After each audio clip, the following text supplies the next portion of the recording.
Today, we'll have the opportunity to explore the inspiring journey of Ahmed, filled with significant experiences and valuable lessons.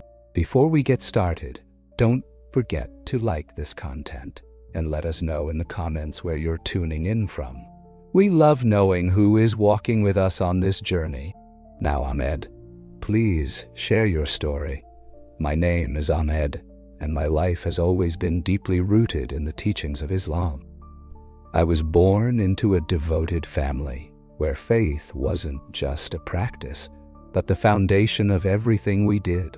From a young age, I learned to bow in prayer 5 times a day, reciting verses from the Quran with respect. The mosque was my refuge, a place where I found peace and guidance. I took pride in my devotion and firmly believed that my commitment to Allah and the principles of Islam would lead me to eternal salvation.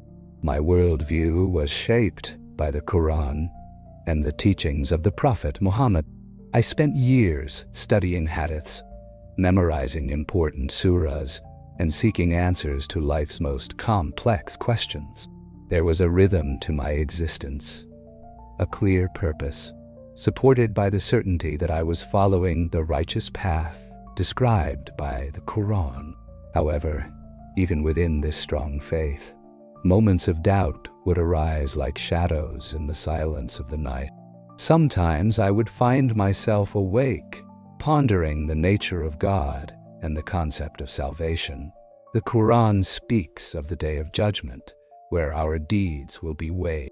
What if, despite all my efforts, I hadn't done enough? What if my sins outweighed my good deeds? Though these concerns were suppressed by prayer and study, they lingered quietly in the back of my mind. I have always respected other religions, and as a theology student, I enjoyed learning about different beliefs, particularly Christianity. However, to me, Christianity seemed full of the idea that Jesus could be the Son of God seemed inconceivable. I saw Jesus as an honored prophet, but just a man like the other prophets. The concept of the Trinity was incomprehensible to me, and the idea of salvation solely through grace seemed like a shortcut that overlooked the importance of effort and personal responsibility. For years, I held these beliefs, debating with Christians whenever the opportunity arose. I quoted the Quran, pointed out what I considered inconsistencies in the Bible, and prided myself on defending Islam with logic and clarity. Yet, beneath this apparent confidence, doubts lingered, silent like a whisper I couldn't ignore. My life changed completely during a trip to visit my family in another city. The day began as usual. I woke up early for the Fajr prayer, recited my supplications, and spent the morning discussing theology with my younger brother. However, as the afternoon progressed, I started to feel a slight discomfort in my chest. I brushed it off, thinking it was nothing serious. When night fell, that slight discomfort turned into a sharp and intense pain, making it hard for me to breathe. "Ahmed, we need to go to the hospital now," my brother insisted firmly, taking the car keys. Reluctant, I tried to downplay the situation. "It's probably just indigestion. It'll pass," I replied, but the pain didn't ease. Upon arriving in the emergency room, I struggled to keep standing. The doctors took me in urgently, running tests. With each passing minute, their faces grew more serious and their concern intensified. In less than an hour, I found myself lying on a hospital bed, connected to machines monitoring every beat of my heart. The doctors explained that I was having a severe heart attack. Their words echoed in my mind, but I just couldn't believe it. A heart attack at my age? I had always taken care of my health. I ate well, exercised regularly, and prayed every day. As the doctors worked to stabilize my condition, a fear I had never felt before washed over me. My mind raced. I thought of my family, my life, and the prayers I had yet to make. Was everything really going to end this way? I was about to meet my Creator unprepared. Doubts filled my mind as the room began to darken. The voices of the doctors faded into distant noises. My chest felt like it was being crushed, and each breath became more difficult. I closed my eyes and started to whisper the Shahada, the declaration of faith. I repeated it over and over, clutching onto the only thing I believed could save me: my faith in Allah and in Muhammad as his messenger. There was no pain, no sound, no light, only silence. Yet, deep within that void, I felt something overwhelming. It was as if something or someone was waiting for me.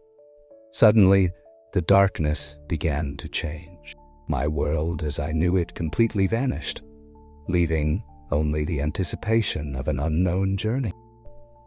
I didn't know what was going to happen, but something inside me told me that my life would never be the same again. When I opened my eyes, or at least I thought I had opened them, I realized I was no longer in my body. It was a strange feeling, like floating without weight. I looked down and saw my own body lying on the hospital bed, surrounded by doctors and nurses working frantically. My chest rose and fell unevenly, and the machines emitted incessant beeps. My brother was nearby, his face pale, his hands gripping tightly the back of a chair. I tried to call out to him to tell him that I was still there, but no sound came out. In fact, I wasn't even sure I had a mouth anymore. I no longer felt pain, but there was a strange feeling of detachment, as if I were caught between two realities. I watched everything, but I couldn't interact. What is happening? I thought. Am I dead? My faith had always taught me that after death, the soul is judged, its actions weighed, and its fate decided, but this was not what I had imagined. There was no year or scene of judgment, only me, floating above my body, caught between confusion and a strange tranquility. That's when I noticed something, a light, something. It wasn't an ordinary light, the kind you see with your eyes. She did not blind me, nor was she gentle. She was a living light, radiating an intensity that seemed to penetrate everything I was. It pulsed softly, growing brighter with each passing moment. The light did not come from within the room. It was somewhere beyond, distant. I felt its pull immediately, a silent call that touched the core of who I was. I hesitated, struggling to stay anchored in the reality I knew, but the magnetism of the light was irresistible. It was not just something I saw, it was something I felt, a living presence that called to me, not with words, but with an emotional depth that transcended any explanation. As the room around me faded away, the sounds of the monitors and the voices of the doctors also faded. Even the sight of my brother dissolved, replaced by a vast and encompassing light.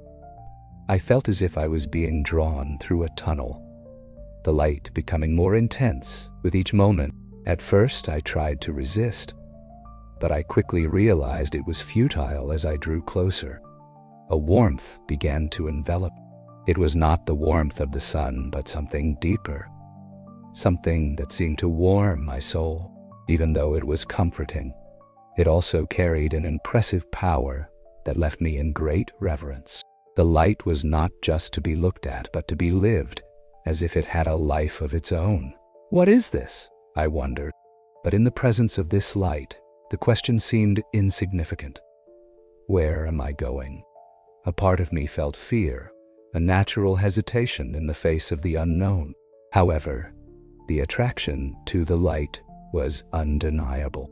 I knew with absolute certainty that I was crossing the threshold of something much greater than anything I had ever experienced.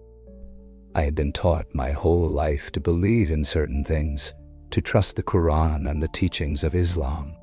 But what was happening here was not part of any scripture I had studied. The light before me did not match my understanding of what was supposed to happen after death, and this frightened me. Yet, there was another part of me that could not deny the irresistible pull of this light. She wasn't just not responding to me. She was inviting me. Deep down, I knew this wasn't an ordinary experience. It was something divine, something that would challenge everything I thought I knew about myself and the world. As I drew closer, the warmth of the light intensified, enveloping me completely. And for the first time, I felt something beyond fear, peace. But it wasn't an ordinary peace. It was something so deep and complete that it surpassed even the most fervent moments of prayer or meditation I had ever experienced. There was no doubt, no worry, no fear, only an overwhelming tranquility. It wasn't just an experience.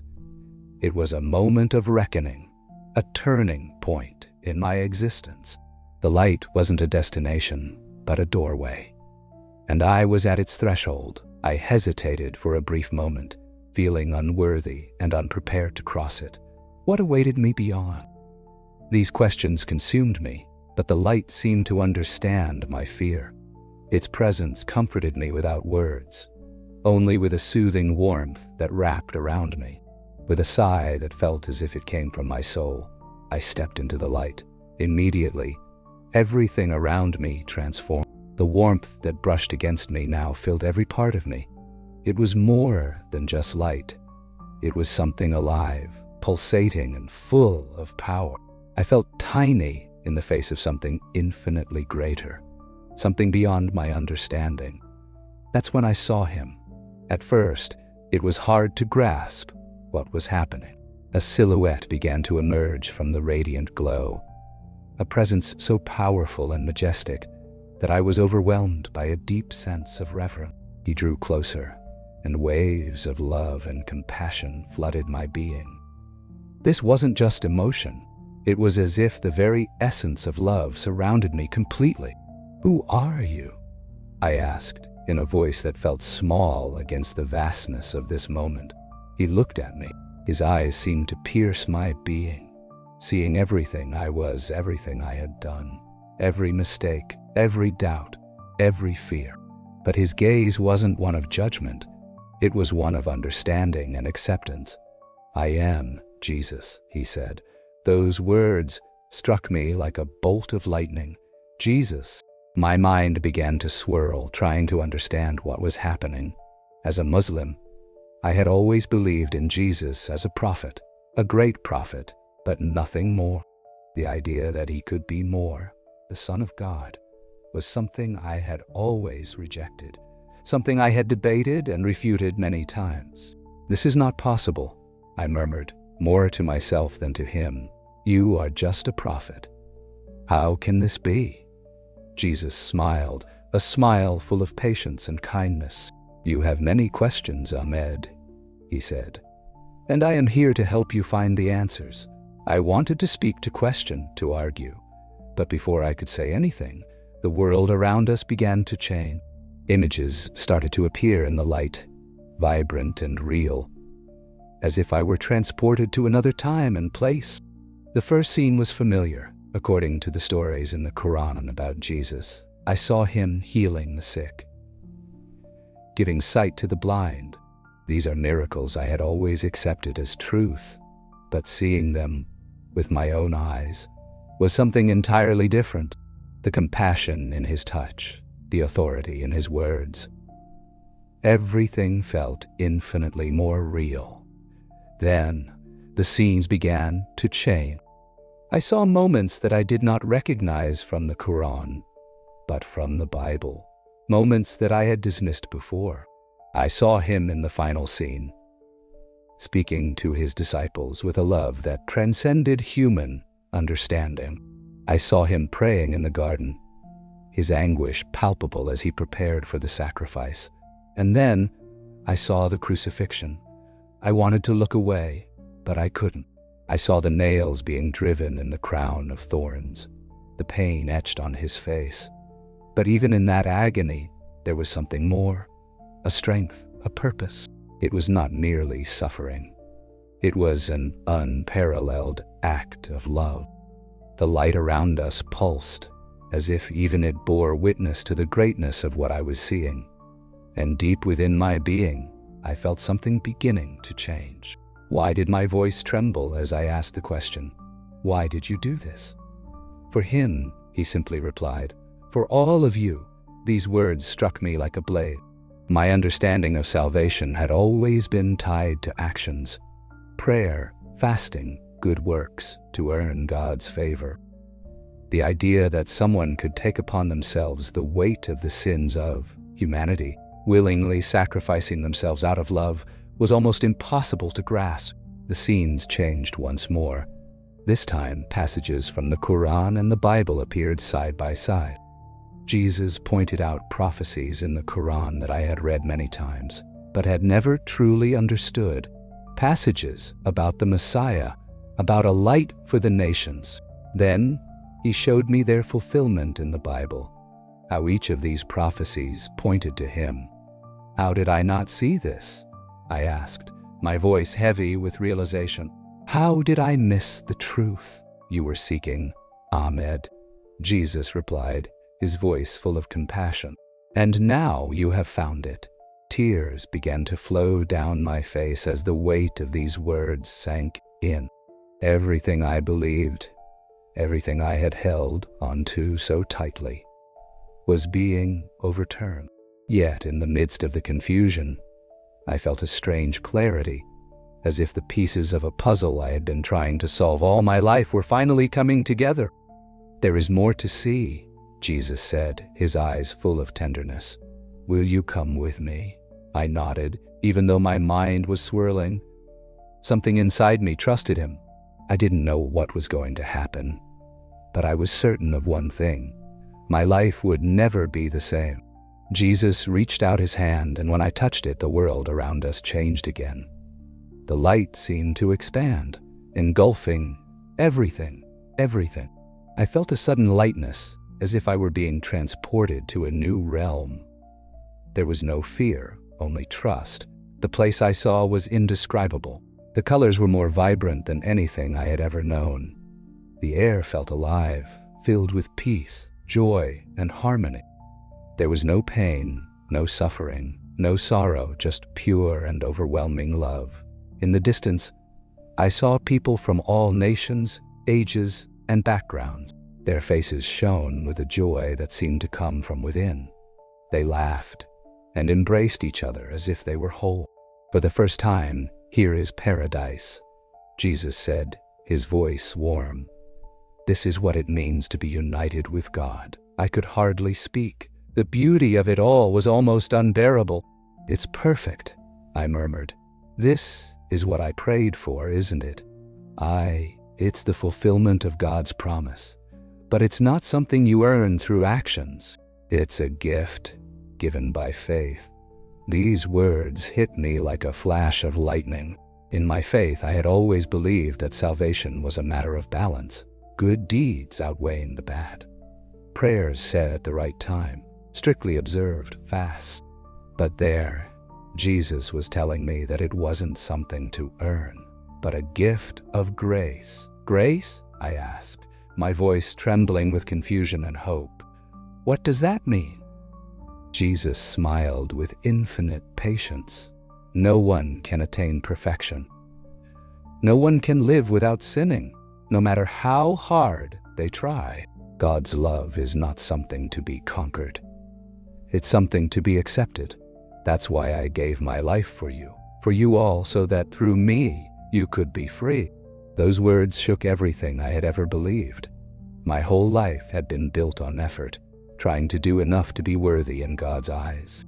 But there, in that place of perfect peace, I was confronted with something entirely different. It wasn't about being worthy. It was about trusting. Before I could fully process what he was saying, the scene changed. The light faded, replaced by a cold, oppressive darkness. The shift was immediate, like a weight pressing down on my chest. The air was thick and suffocating. In the distance, I heard cries, weak, anguished, desperate. This is hell, Jesus said, his voice heavy with sadness. It's separation from God. I didn't want to look, but the vision became clear. Shadows moved in the darkness, their faces contorted with pain and regret. They reached out, searching for something or someone, but there was no answer.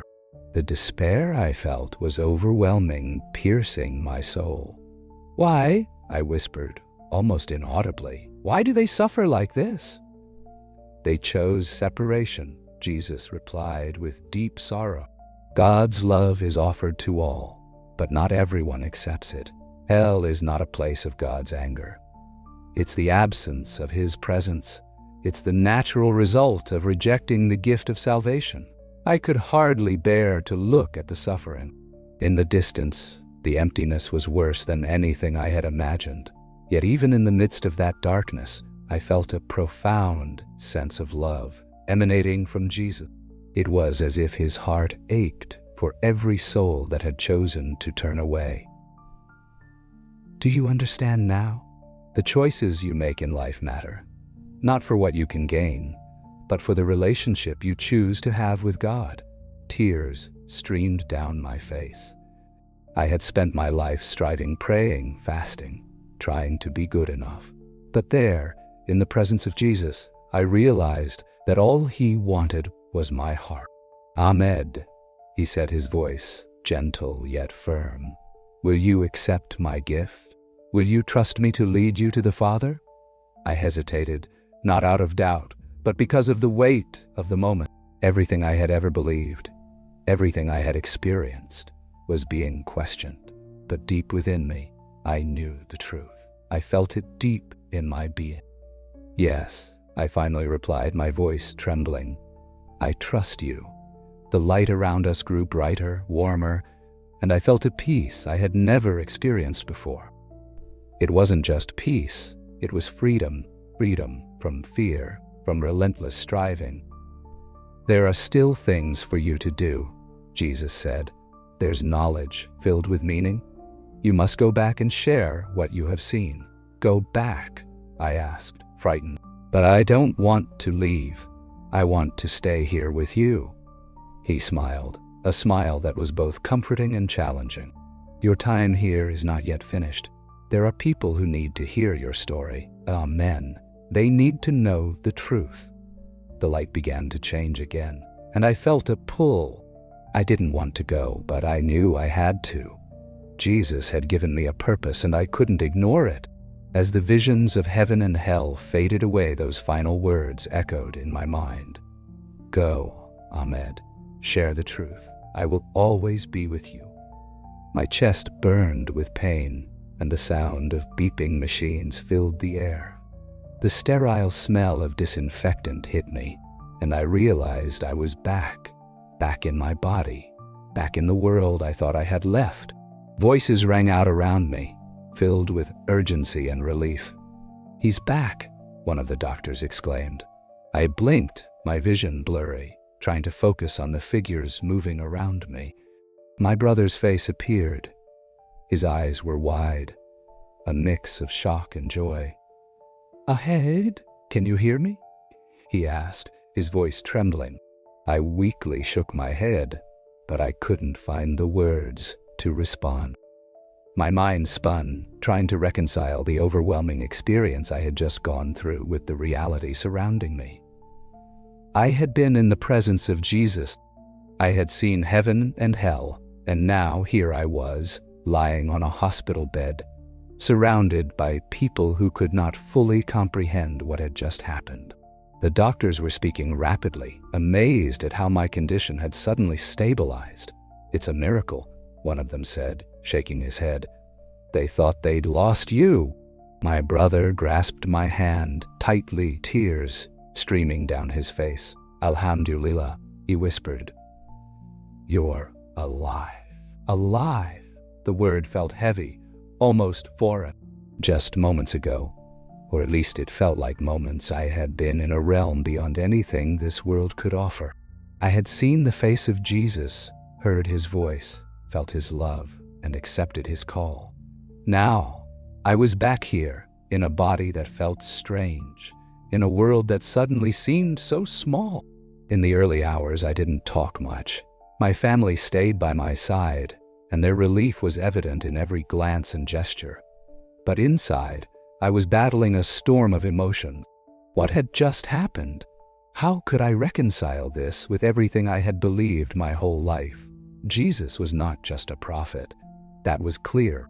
He was so much more than that. But what did that mean for me, for my faith, for my family, and for my community? The weight of it all felt overwhelming. Late at night, when the hospital was quiet, and my family had gone home to rest, I stared at the ceiling, replaying each moment of the encounter in my mind. The light, the love, the visions of heaven and hell, and Jesus' words were all so vivid, undeniable. Preus pagae. Yet, I could not shake the fear. If I spoke about this, what would happen? My family had always been devoted. How could I tell them that everything we believed might not be the complete truth? I closed my eyes, hoping to fall asleep, but instead I saw once again his face, gentle, loving, patient. Those words echoed in my mind. Go, Ahmed. I will always be with you. This thought comforted me, but it also terrified me. In the following days, as my body slowly healed, my mind remained restless. I could not ignore what I had seen, but I could not speak of it either. Not yet. I needed answers, clarity, something to help me make sense of it all. One afternoon, when I was finally alone, I picked up my phone and started searching. I didn't even know where or how to begin, but little by little, I found myself reading about Jesus in a way I had never read before. His teachings, his miracles, his sacrifice. I discovered grace, a concept that had seemed so strange during our encounter, but now felt like a lifeline. And then, for the first time in my life, I opened a Bible. It felt strange, almost forbidden, but as I began to read, I couldn't stop. The words leaped off the page, resonating with everything I had experienced. It was as if the book itself was alive, speaking directly to my soul. The more I read, the more the pieces of the puzzle began to fit together. Verses from the Quran that had always intrigued me were now making sense. Prophecies I had forgotten or misinterpreted suddenly became clear. But with each revelation, the weight of my decision grew heavier. I knew I couldn't keep this to myself forever. I had been called to share the truth, but the thought of doing so overwhelmed me with terror. How would my family react? My community? My entire identity was rooted in being a devoted Muslim. What would they think if I told them I had found Jesus and accepted him as the Son of God? One night, as I lay in bed, the burden became unbearable. I knew I couldn't do this alone. I needed to talk to someone I could trust. My brother's face came to mind. We had always been close, and although I knew it would be hard for him to believe, I also knew he loved me enough to listen. I took a deep breath, grabbed my phone, and dialed his number. When he answered, I could hear the concern in his voice. "Ahmed, are you okay?" "No," I admitted, my voice trembling. "I need to tell you something that happened while I was away." There was a pause on the other end of the line. "Okay," he said cautiously. "What's going on?" As I prepared to speak, a wave of fear surged in my chest, but I remembered Jesus' words, "I will always be with you." And in that moment, I knew I wasn't alone. It was just the beginning when I finally decided to share my story. It felt like stepping into a storm, not knowing if I would come out unscathed. Besides my brother, I trusted my best friend, Hassan. He had always been my advisor, the person I could tell anything. If anyone would understand, or at least listen, it would be him. We were sitting together having tea when I began. "I need to tell you something, but it's different. It's about what happened when I was in the hospital." He raised an eyebrow, concern crossing his face. "You mean when we thought we lost you?" I shook my head. "Yes, I didn't just lose consciousness, Hassan. I went somewhere. I saw something. Someone." His expression became serious, and he leaned forward. "What do you mean?" Taking a deep breath, I shared everything. My out-of-body experience, the light, the encounter with Jesus, and the vivid visions of heaven and hell. I spoke about how he explained grace and salvation to me, and how he invited me to follow him. When I finished, a long silence settled over us. Hassan looked at me, his face a mix of shock, disbelief, and something I couldn't quite identify. "Ahmed," he finally said, his voice calm but firm, "you've always been a man of faith, a seeker of truth, but this is hard to believe. Are you sure it's not just a dream? The mind can do strange things when the body is under stress." I pondered this, I admitted, but shaking my head, I replied, "It wasn't a dream, Hassan. It was more real than anything I've ever experienced. I felt his presence. I saw heaven. I saw hell. And I know what he told me is true." Hassan looked away, struggling to process my words. "Are you saying that everything we believe, everything we've lived, isn't the whole truth?" "No," I said softly. "Jesus isn't just a prophet. He's the Messiah. He is the way to God." Hassan shook his head, his disbelief evident. "Ahmed, this could ruin everything for you if you tell people this. You know how they will react." "I know," I said firmly, "but I can't keep this to myself. The truth has been revealed to me, Hassan. How could I remain silent?" He didn't respond, but the conflict was clear in his eyes. One part of him wanted to dismiss me, attributing it to a delusion or imagination.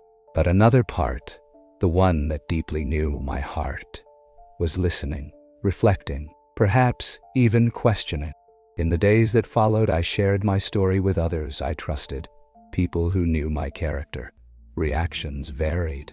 Some, like Hassan, showed skepticism mixed with concern. Others were outright dismissive, refusing to consider the possibility that I had encountered Jesus.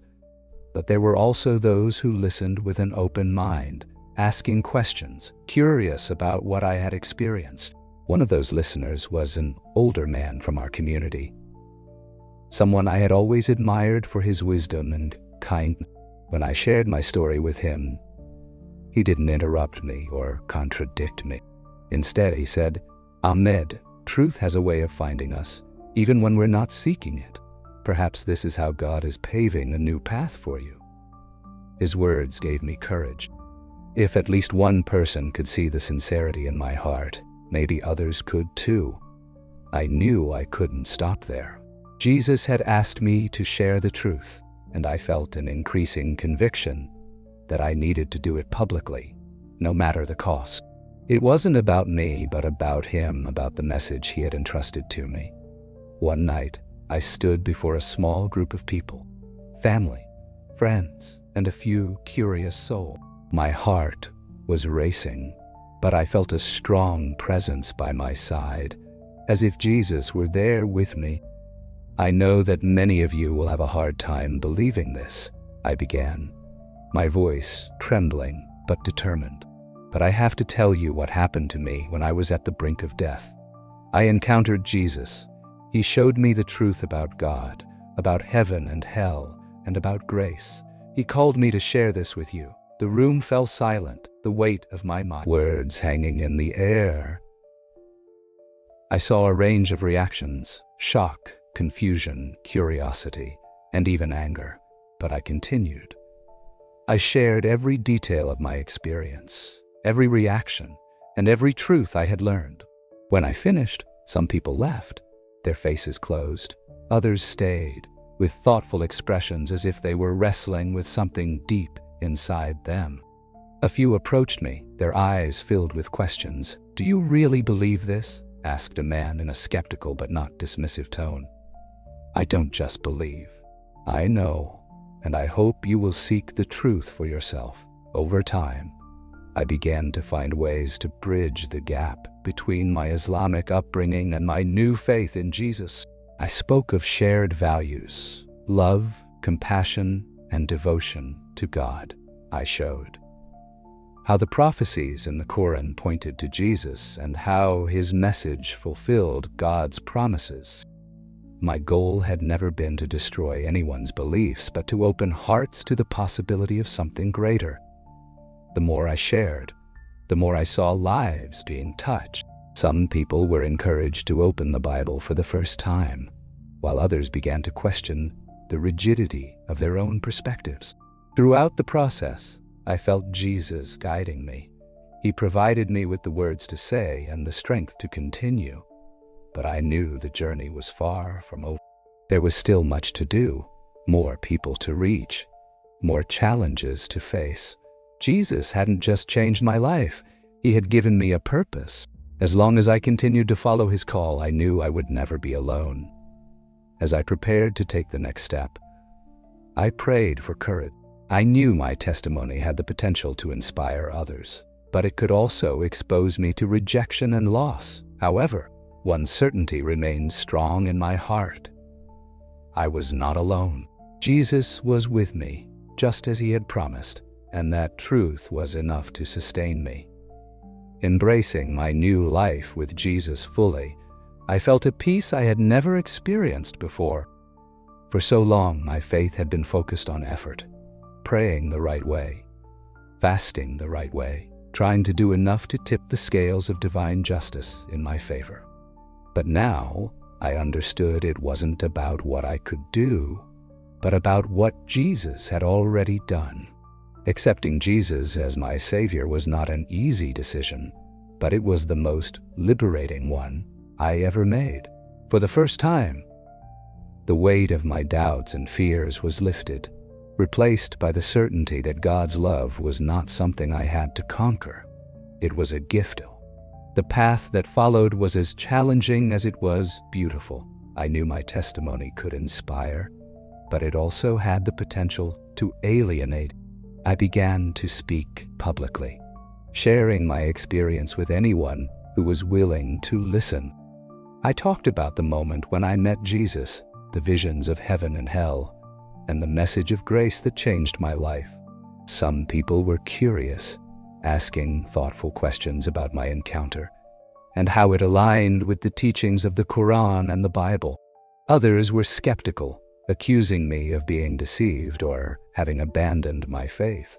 But the harshest reactions came from those closest to me, my family. When I finally shared my experience with my parents, their initial reaction was shock. "Ahmed, how could you say such things?" my father asked, his voice trembling with anger and pain. "We raised you to honor our faith, to live according to the teachings of Islam, and now you say that what we believe is not enough?" "It's not about rejecting what we believe," I replied gently. "It's about seeing it fulfilled. Jesus is not just a prophet. He is the way to God himself, as he has shown me." My mother, her eyes filled with tears, seemed to be struggling internally.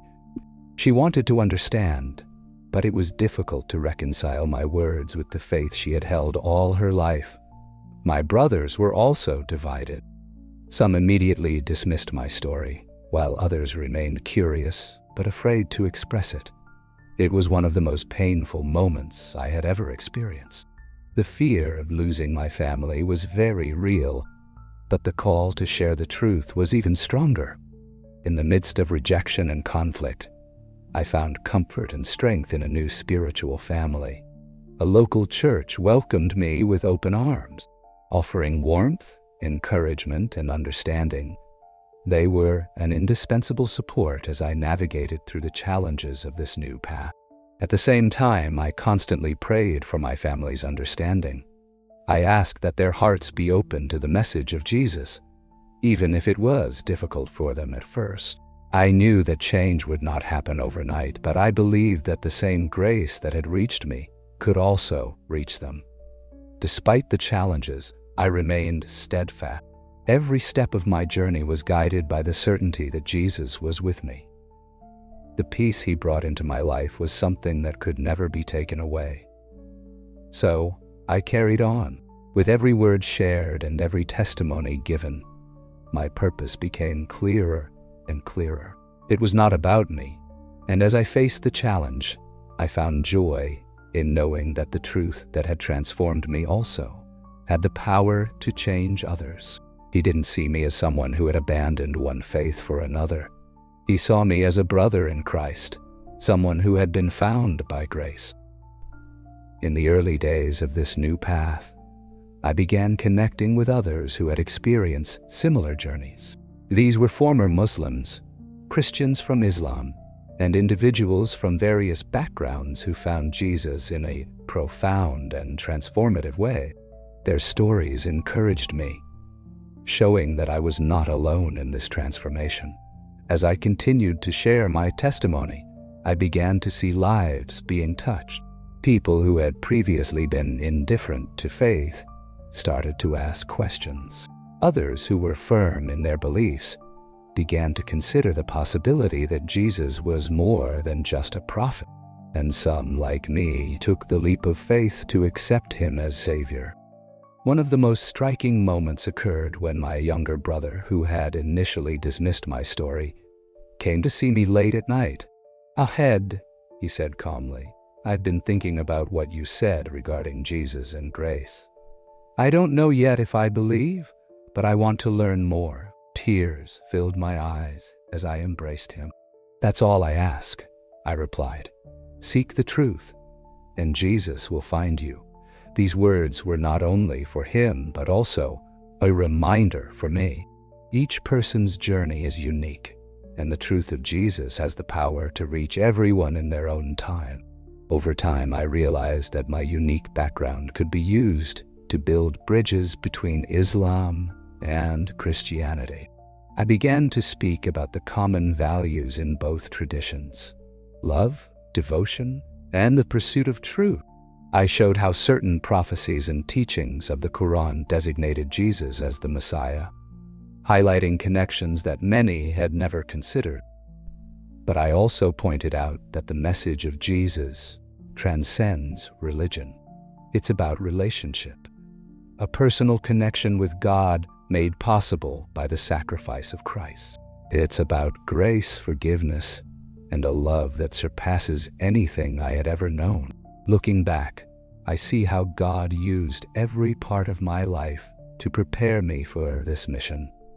My education, my doubts, and even my struggles. The path hasn't been easy, but every rejection, every tough conversation, and every moment of doubt has been overcome by the joy of seeing lives transformed by the truth of Jesus. As I conclude this chapter of my story, I want to leave you with something. Seek the truth. It requires courage. This means questioning everything you know, stepping into the unknown, and trusting God to guide you. I promise you this journey is worth it. If my story has touched your heart, if you felt a stirring in your soul, I encourage you to seek Jesus. Open your heart to him, and he will find you where you are. Thank you for listening to my journey. If you'd like to share your thoughts or request a prayer, please leave your name in the comments below. And if you're curious to hear more like mine, check out the videos on your screen now. Each one is a testimony to the power of faith, grace, and God's infinite love.